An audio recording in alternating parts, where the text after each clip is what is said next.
प्राचीन काल में खाटू गांव में एक चरवाहा अपनी गायें चरा रहा था। जिसने देखा कि एक गाय के थनों से दूध की धार धरती में जा रही थी। आश्चर्यचकित चरवाहा गांव वालों को बुला लाया। गांव वालों के मन में भी उत्सुकता जागी। उन्होंने उस जगह पर खुदाई शुरू की। खुदाई के दौरान वीर बर्बरीक अर्थात श्याम बाबा का शीश प्रकट हुआ। तब वहां के राजा ने एक विशाल मंदिर का निर्माण करवाया तथा बर्बरीक यानी श्याम बाबा का शीश विधि पूर्वक पूजन करके मंदिर में स्थापित करवा दिया गया। यह स्थान राजस्थान के सीकर जिले में रींगस कस्बे से करीब 17 किलोमीटर की दूरी पर स्थित है, जहां प्रभु के दर्शन मात्र से ही जीवन में खुशियां एवं सुख शांति के भंडार भर जाते हैं। श्री खाटू श्याम जी की पौराणिक प्रचलित पावन कथा संक्षिप्त में इस प्रकार से है।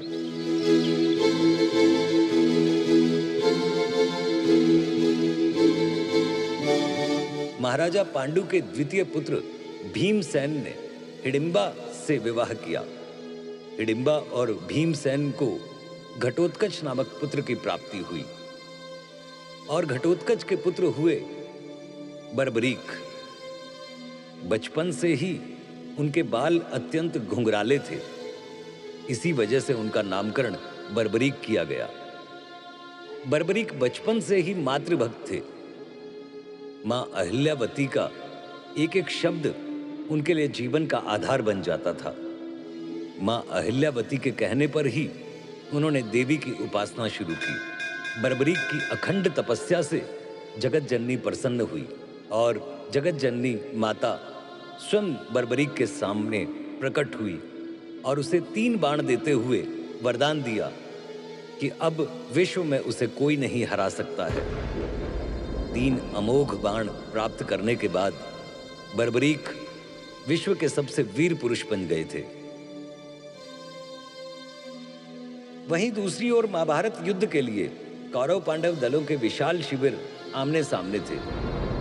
शिविरों में दूसरे दिन शुरू होने वाले युद्ध की हलचल मची हुई थी।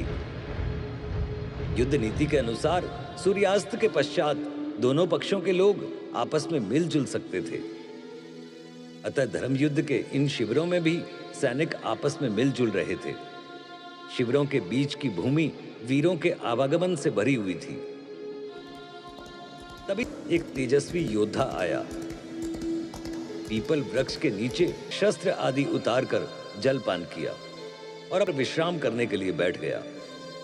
उसे दोनों दलों के वीरों ने घेर लिया। सभी का एक ही प्रश्न था, आप किसकी ओर से युद्ध करेंगे? बर्बरीक ने जवाब दिया, किसी भी दल की ओर से नहीं। अभी तो मैं एक दर्शक की भांति इस महायुद्ध को देखने आया हूं। बाद में मैं उस दल की ओर से युद्ध करूंगा जो पराजित होगा या जिसके साथ अन्याय हुआ होगा। सभी योद्धा विस्मय से उसे देख रहे थे। इसी बीच भगवान श्री कृष्ण ने बर्बरीक से पूछा, लेकिन आपकी सेना कहां है? क्या आपकी सेना पीछे आ रही है? बर्बरीक का जवाब था, नहीं, मुझे किसी सेना की आवश्यकता नहीं है। मैं बिना सेना के ही आया हूं। बर्बरीक ने अत्यंत गर्व के साथ यह बात कही। तो भगवान श्री कृष्ण ने पूछा कि तब आप पराजित दल की सहायता कैसे करेंगे? महाबली बर्बरीक मुस्कुराए और उन्होंने कहा कि मुझे किसी सेना की आवश्यकता नहीं है। मुझे अपने इस धनुष और इन 3 बाणों पर अटूट विश्वास है। मैं एक ही बाण से शत्रु सेना का संहार कर सकता हूं। छूटने पर मेरा पहला बाण हर व्यक्ति से मृत्यु स्थल पर निशान लगा देगा और दूसरा बाण उन्हें बींध देगा। श्री कृष्ण ने पूछा कि आपका नाम? तो बर्बरीक ने बताया कि मैं भीमसेन का पौत्र, घटोत्कच का पुत्र महाबली बर्बरीक हूं। आंधी की तरह कुछ ही क्षणों में यह बात दोनों शिविरों में फैल गई। हर जिह्वा पर बर्बरीक का ही नाम गूंज रहा था। सैनिक लोग बात की गहराई तक नहीं पहुंच रहे थे, पर बात की गंभीरता को समझने वाले योद्धा चिंतित हो उठे थे। भगवान श्री कृष्ण भी सोच विचार करने लगे कि यदि वास्तव में ही यह वीर निर्बल पक्ष का साथ देगा तो पांडवों की विजय होते ही कौरव निर्बल हो जाएंगे। फिर यह वीर उनकी ओर से लड़कर पांडवों की विजय को पराजय में बदल देगा। क्या यह वास्तव में ही ऐसा धनुर्धर है जो मात्र 3 बाणों से शत्रु सेना का संहार कर सकता है? चलकर परीक्षा ली जाए। वह उठे और बर्बरीक के पास पहुंच गए। उन्हें आता देखकर सभी सैनिकगण इधर उधर हट गए। बर्बरीक ने श्री कृष्ण का अभिवादन किया। दोनों में परिचय बढ़ा। श्री कृष्ण ने अपनी कूटनीति के सहारे से पूछा, तुम इन 3 बाणों के द्वारा सारी सेना का संहार कैसे कर सकते हो? बर्बरीक ने गर्व से अपना सिर ऊपर उठाया, धनुष पर एक बाण चढ़ाकर कहा, देखिए, मैं इस प्रकार समस्त शत्रु सेना का संहार कर सकता हूं। आप इस पीपल के पेड़ को तो देख ही रहे हैं। मेरा यह बाण उसके समस्त पत्तों को चिन्ह लगाकर आएगा और दूसरा बाण उन्हें बीन देगा। आप चाहें तो मैं धरती पर बिखरे हुए इन सूखे पत्तों को भी बांध सकता हूं। श्री कृष्ण यह दृश्य देखने को उत्सुक हो गए थे। उन्होंने 2 पत्ते तोड़ लिए, एक को हाथ की मुट्ठी में बंद कर लिया और दूसरे को पांव के नीचे दबा लिया। बर्बरीक ने अभिमंत्रित करके बाण को छोड़ दिया। सभी ने देखा कि पेड़ और धरती का प्रत्येक पत्ता चिन्हित था। श्री कृष्ण ने मुट्ठी खोली तो हाथ का पत्ता भी चिन्हित था और पांव के नीचे का पत्ता भी। श्री कृष्ण अत्यधिक विसम्मित थे। तब तक बर्बरीक ने दूसरा बाण छोड़ा। प्रत्येक पत्ता बिंधा हुआ था। भगवान श्री कृष्ण भी अकुला उठे और गहरी सोच में पड़ गए कि किस प्रकार उसे युद्ध में भाग लेने से रोका जाए। आखिर बहुत सोच विचार के बाद उन्हें एक हल सूझ ही गया। वह प्रातःकाल में उठे और बर्बरीक के पास पहुंच गए। पूजा अर्चना के बाद जैसे ही बर्बरीक वापस लौटने लगे तो सामने श्री कृष्ण भगवान खड़े हुए थे। भगवान श्री कृष्ण ने कहा कि वत्स, मैं तुमसे कुछ मांगना चाहता हूं। बर्बरीक ने कहा कि मैं एक वीर योद्धा हूं और अगर कोई भी मुझसे कुछ मांगता है तो मैं उसे निराश नहीं करता। भगवान श्री कृष्ण ने कहा कि बर्बरीक, पहले तुम मुझे वचन दो कि मैं जो भी वस्तु तुमसे मांगूंगा वो तुम मुझे अवश्य दान में दे दोगे। तो बर्बरीक ने कहा कि मेरे पास जो भी होगा वह मैं तुम्हें दान में अवश्य दूंगा। भगवान श्री कृष्ण ने कहा कि वस्तु तो वही मांगूंगा जो आपके वश में है। तो बर्बरीक बोले कि तब मुझे कोई इनकार नहीं है, चाहो तो तुम मेरे प्राण भी मांग लो। प्राण? इतना दंभ अच्छा नहीं है महाबली। भगवान श्री कृष्ण बोले, और अगर ऐसी बात है तो ठीक है, मुझे अपना शीश काट कर दे दीजिए। बर्बरीक यह सुनकर सिहर उठे। इतना कठोर दान भी कभी मांगा जा सकता है? उन्होंने क्रोध को दबाकर कहा, मुझे विश्वास ही नहीं होता कि एक याचक इस प्रकार से इतना कठोर दान मांग सकता है। मैंने जो वचन दिया है मैं उसे अवश्य पूरा करूंगा, लेकिन पहले यह बताओ कि आपने ऐसी चीज मुझसे क्यों मांग ली? भगवान श्री कृष्ण बोले कि मैं नहीं चाहता कि तुम इस महायुद्ध में भाग लो और तुम्हारे कारण दोनों पक्षों का विनाश हो जाए। बर्बरीक बोले, मैं अपने वचन को पूरा तो करूंगा, परंतु मेरी एक इच्छा मेरे साथ ही मिट जाएगी। भगवान श्री कृष्ण ने कहा कि निसंकोच होकर कहो, तुम्हारी क्या इच्छा है? बर्बरीक बोले, मैं इस महायुद्ध को अच्छी तरह से देखना चाहता हूं। सृष्टि के सभी महारथी इसमें सम्मिलित हुए हैं। मैं देखना चाहता हूं कि कौन कितना बली है। भगवान श्री कृष्ण बोले कि तुम्हारी यह इच्छा अवश्य पूरी होगी। तब भगवान श्री कृष्ण ने बर्बरीक के सिर को किसी दिव्य औषधि के सहारे जीवित रखा और उसे एक ऊंची जगह पर टांग दिया, जिससे वह भली भांति पूरा युद्ध देख सके। और यह बात सही है कि बर्बरीक ने उस धर्म युद्ध को भली भांति देखा। 18 दिन तक महाभारत का महायुद्ध हुआ। अंत में दुर्योधन की मृत्यु के साथ ही इस महायुद्ध का अंत हुआ। पांडव विजयी हुए, कौरव पराजित। इस महायुद्ध की भीषण विभीषिका से दोनों पक्षों में केवल 10 व्यक्ति ही जीवित बचे थे। पांडव पक्ष में 5 पांडव, श्री कृष्ण व सात्यकी, और कौरव पक्ष में अश्वत्थामा, कृपाचार्य और कृतवर्मा।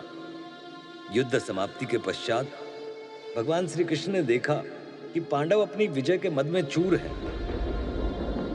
उनका व्यर्थ का अभिमान दूर करने के लिए वह 5 पांडवों सात्यकी, द्रौपदी और कुंती सहित बर्बरीक के पास पहुंचे। बर्बरीक का मुखमंडल चमक रहा था। उसने आदर सत्कार के पश्चात पूछा, कहो प्रभु, कैसे आना हुआ? सभी उनके मुख से अपनी अपनी वीरता की प्रशंसा सुनना चाहते थे। अर्जुन उनके मुख से यह सुनना चाहते थे कि मेरे समान धनुर्विद्या का ज्ञाता इस संसार में दूसरा कोई नहीं है। वह अपनी प्रशंसा स्वयं करने लगे। बर्बरीक, क्या तुमने इस महायुद्ध को भली भांति देखा है? बर्बरीक ने स्वीकार करती हुई मुद्रा में सिर हिला दिया। अर्जुन गर्व से भरकर बोले, तब तो तुम इस बात को भी मानोगे कि यह युद्ध मैंने अपने बाहुबल से जीता है। 18 दिन निरंतर गांडीव की टंकार से 10 दिशाएं गूंजती रही हैं। भीष्म पितामह को मारना कोई हंसी खेल नहीं था। भीमसेन के पौत्र बर्बरीक के मुख पर व्यंग भरी मुस्कान खेलने लगी। बोले, हाँ, भीष्म पितामह के विषय में मेरा भी यही विचार है। कहे चलो, रुको नहीं। अर्जुन फिर बोले, मैंने भगदत्त जैसे महाबली को मार गिराया, द्रोण को निस्तेज कर दिया था, और कर्ण, जिसके भय से धर्मराज युधिष्ठिर को रात भर नींद नहीं आती थी, उसका वध भी मेरे ही हाथों हुआ। बाद में अश्वत्थामा को मणि रहित भी मैंने ही किया। क्यों बर्बरीक, अब तो तुम मेरी और मेरे गांडीव की प्रशंसा करोगे? बर्बरीक खुलकर हंसे। उत्तर दूंगा, और भी किसी को कुछ कहना है तो कह लीजिए। तभी भीमसेन बोल पड़े, मेरी इस पर्वत सी विशाल गदा के विषय में क्या विचार है बर्बरीक? तुमने देखा होगा कि इस गदा के सहारे मैंने दुष्ट दुशासन का रक्त पिया। इसी गदा से मैंने अद्वितीय गदाधारी दुर्योधन का वध किया। हिडिंब, बकासुर और कीचक के वध की कहानियां भी तो तुमने सुनी होंगी ना? बर्बरीक हंस दिए। कहूंगा, पहले तुम सब अपनी अपनी बात कह लो, फिर मैं सबका जवाब एक साथ दूंगा। नकुल सहदेव ने अपनी अपनी विशाल तलवारों की प्रशंसा की। बाद में युधिष्ठिर ने कहा कि मेरा विचार है बर्बरीक कि यह युद्ध मैंने अपने सत्य के बल पर जीता है। बर्बरीक ने सबकी और उपेक्षा से देखकर श्री कृष्ण से प्रश्न किया, क्यों श्री कृष्ण, क्या आपको अपने विषय में कुछ नहीं कहना है? श्री कृष्ण, जो अब तक सबकी बातें सुन रहे थे, मुस्कुराकर बोले, मुझे कुछ नहीं कहना है बर्बरीक। मैंने योद्धा के रूप में तो इस युद्ध में भाग ही नहीं लिया। मैं तो मात्र सारथी था, रथ चलाता था, युद्ध देखता रहा, बस इससे अधिक कुछ नहीं किया मैंने। यह सुनते ही बर्बरीक खुलकर हंस पड़े। उनके अट्ठास से 10 दिशाएं गूंजने लगी। बाद में वह गंभीर स्वर में बोले, अच्छा किया श्री कृष्ण, तुमने सारथी के रूप में इस युद्ध में भाग लिया, योद्धा के रूप में नहीं। शस्त्र धारण करके भाग लेते तो संभवतः पांडवों की पराजय ही होती। नकुल, सहदेव और युधिष्ठिर को तो मैं महावीरों की श्रेणी में गिनता ही नहीं हूं। रहे अर्जुन और भीमसेन, ये महाबली अवश्य हैं, किंतु कौरव पक्ष के धनुर्धरों के सम्मुख ये दोनों ही अनाड़ी और नौसिखिए लग रहे थे। अकेले भीष्म ने ही समस्त पांडव सेना और पांडव वीरों का बुरा हाल कर दिया था। उन्हें तो इच्छा मृत्यु का वरदान प्राप्त था, भला उनके मारे वह क्या मर सकते थे? इस वृद्धावस्था में भी कितना तेज था उनके मुख पर। बर्बरीक ने फिर अर्जुन की ओर देखकर कहा, मैं तुम्हारी बात का उत्तर दे रहा हूं अर्जुन। जिस गांडीव की तुम इतनी प्रशंसा कर रहे हो, वह उस वक्त कहां गया था जब भीष्म ने तुम्हारी सेना को छिन्न भिन्न कर दिया था, तुम्हारा रथ तोड़ दिया था, कपिध्वज धरती पर पड़ा हुआ था और तुम मूर्छित हो गए थे, और श्री कृष्ण को अपनी प्रतिज्ञा को तोड़कर तुम्हारी रक्षा करनी पड़ी थी। फिर तुम श्री कृष्ण की सलाह पर भीष्म से यह पूछने गए थे कि उनकी मृत्यु कैसे होगी। तब तुम लोगों को लाज नहीं आई थी क्या? शिखंडी के पीछे से भी निहत्थे भीष्म पर मैंने तुम्हारे शस्त्रों को चलते हुए देखा था। वह तुम्हारी वीरता की चरम सीमा थी। जयद्रथ वध के दिन भी मैं तुम्हारी वीरता को देख चुका हूं। श्री कृष्ण की माया यदि साथ न देती तो एक क्या सैकड़ों अर्जुन मिलकर भी जयद्रथ की परछाई तक नहीं छू सकते थे। तेजस्वी वृद्ध आचार्य द्रोण ने तुम्हारी और तुम्हारी सेना की जो दुर्दशा की थी, वह किसी से छिपी भी नहीं है। तब तुम्हारा बल तेज कहां चला गया था? युधिष्ठिर कितने सत्यवादी हैं, मैंने यह भी इसी युद्ध में देखा। श्री कृष्ण की सलाह पर अपने गुरु के सन्मुख जाकर उन्होंने झूठ बोला, जीवित अश्वत्थामा को मृत बताया, क्योंकि पुत्र शोक ही उनकी मृत्यु का कारण हो सकता था। यह सुनते ही युधिष्ठिर बोल पड़े, भूल रहे हो बर्बरीक, मैंने कहा था अश्वत्थामा मर गया है, किंतु नर नहीं हाथी। बर्बरीक उत्तेजित हो उठे, क्रोध से बोले, नर नहीं हाथी धीमे स्वर में कहा गया था, मन में कहा होगा। द्रोण केवल यह सुन सके कि अश्वत्थामा मर गया है। उसके बाद श्री कृष्ण और अर्जुन ने अपने शंख बजाने शुरू कर दिए। क्यों, यह सब पहले से ही निश्चित नहीं था क्या? बर्बरीक आगे बोले, सुनो अर्जुन, कर्ण के बाणों के सामने तुम्हारे दिव्यास्त्र कहां चले गए थे? उन बाणों को विफल करने के लिए उन्हें चलाया तो था, पर असफल रहे। क्यों, सच्चाई यही है ना? श्री कृष्ण ने उस वक्त घोड़ों को बैठाकर अपनी और तुम्हारी रक्षा की, और फिर भी तुम्हारा मुकुट कट गया था। और सुनो, निहत्थे कर्ण को मारते हुए तो तुम्हें लाज नहीं आई होगी ना? अर्जुन हतप्रभत हो रहे थे, फिर भी बोले, मैं तो रुक गया था, लेकिन श्री कृष्ण की मुझे आज्ञा मिली कि यही समय है जब कर्ण को मार सकते हो।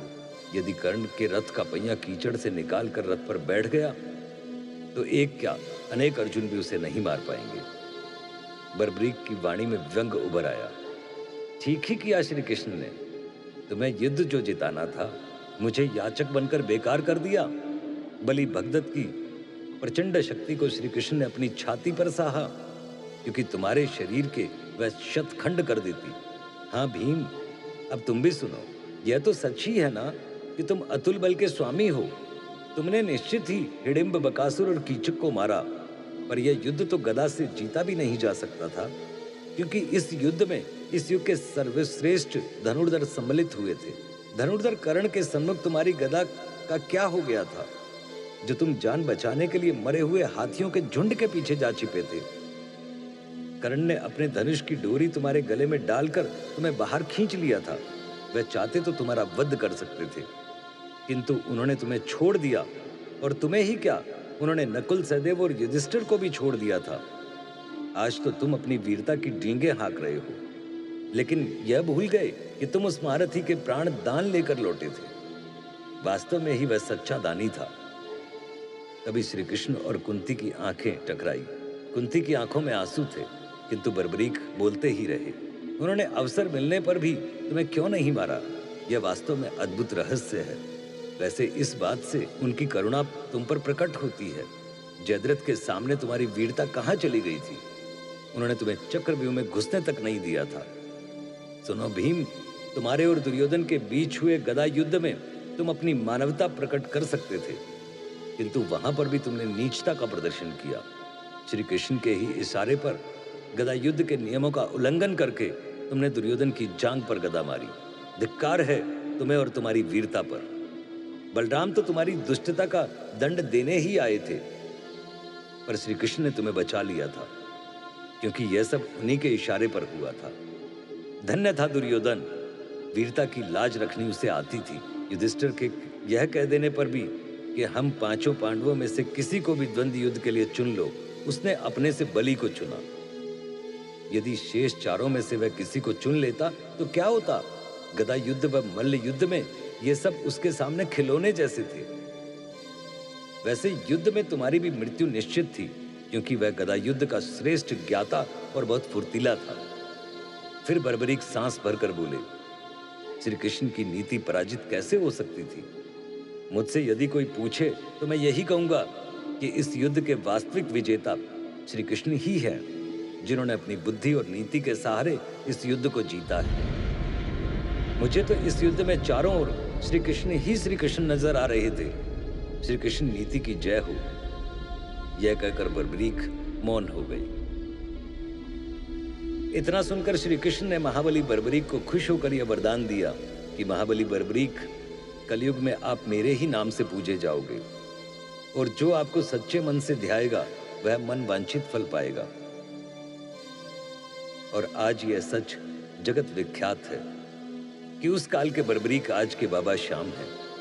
आज सारा संसार उन्हें शीश के दानी के रूप में जानता है, और जो भी सच्चे मन से उनकी शरण में खाटू श्याम को जाता है तो उसके सारे कार्य प्रभु श्री श्याम पूर्ण करते हैं और उसके जीवन को सुख संपदा व खुशियों से भर देते हैं। वास्तव में बर्बरीक आज के श्याम बाबा हारे के सहारे हैं, लखदातार हैं। जय श्री श्याम, जय श्री श्याम, जय श्री श्याम।